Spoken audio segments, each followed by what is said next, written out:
ఇప్పుడు దీని మీద అవినీతికి ఆరోపణలు సిఐడి ఎంక్వైరీకి ఆదేశించింది కదా, అప్పుడు ఇందులో ఈ పార్ట్ కూడా ఏమన్నా విచారణకి ఆదేశించారా? సింగపూర్ని అడగటం కానీ ఏదైనా జరిగిందా, జరుగుతుందా భవిష్యత్తులో? అసలు దాంతో రద్దు చేసుకున్నాం సార్ ప్రాజెక్ట్ 2019లోనే. వీళ్ళతో ఏదైతే చంద్రబాబు నాయుడు గారు ఒప్పందం కుదుర్చుకున్నారో దాన్ని రద్దు చేసుకున్నప్పుడు కూడా నానా యాగి చేసింది ఇదే ఎల్లో మీడియా. అమ్మో సింగపూర్ వాళ్ళతో ప్రాజెక్ట్ రద్దు చేసుకుంటారా, ఈ అమరావతి ఇంకా అటకెక్కినట్టే అని.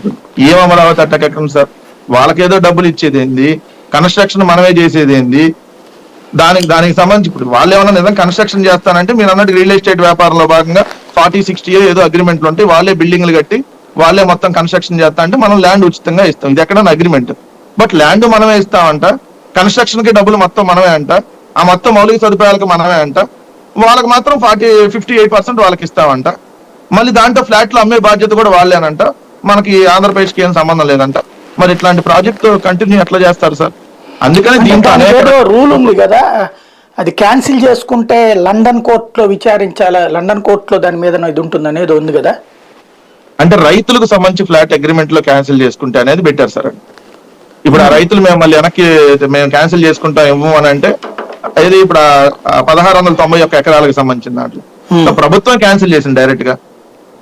వాళ్ళు ఇంగ్లాండ్ కోర్టులో ఎదుర్కోవాలి అది లేదు సార్. ఇది వాళ్ళు సింగపూర్ సంబంధించినటువంటి పార్లమెంట్ లో కూడా అపోజిషన్ లీడర్ డిస్కషన్ చేశారు. ఎందుకంటే ఇక్కడ ఉన్న ప్రైవేట్ కంపెనీలు అక్కడ భాగస్వామిగా ఒప్పందం కుదుర్చుకున్నారు కదా ఇండియాలో, అది క్యాన్సిల్ అయింది కదా. ఏంటనంటే ఇతను ఈశ్వరన్ మంత్రిగా ఉండి అదే పార్లమెంట్ లో మంత్రిగా ఉండి ఆ ఒప్పందాల గురించి మనం ఇక్కడ బహిరంగంగా మాట్లాడకూడదు, చెప్పకూడదు అని చెప్పి దాట వేశాడు సార్. అది అంతకుముందు పేపర్లో కూడా వచ్చింది, నా దగ్గర కటింగ్ లేదు, నేను అంతకుముందు చదివాను అది.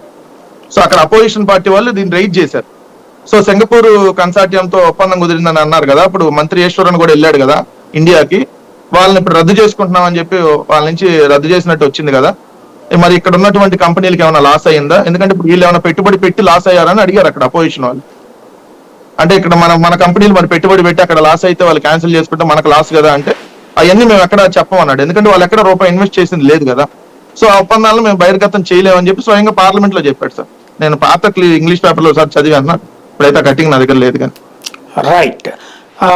ఇక్కడే పురుషోత్తం రెడ్డి గారు, సాధారణంగా అంతర్జాతీయ ఒప్పందం అంటే చాలా గొప్ప విశేషం కింద ఉంటుంది, కానీ ఇక్కడ ఇంతకుముందు బిఆర్ శెట్టికి సంబంధించినటువంటి అంశం, అతను కూడా ఇదే అమరావతిలో భారీ ఎత్తున హాస్పిటల్ కట్టించి ఇచ్చేటటువంటిది ఇప్పుడు ఇది రెండవది అవుతుంది.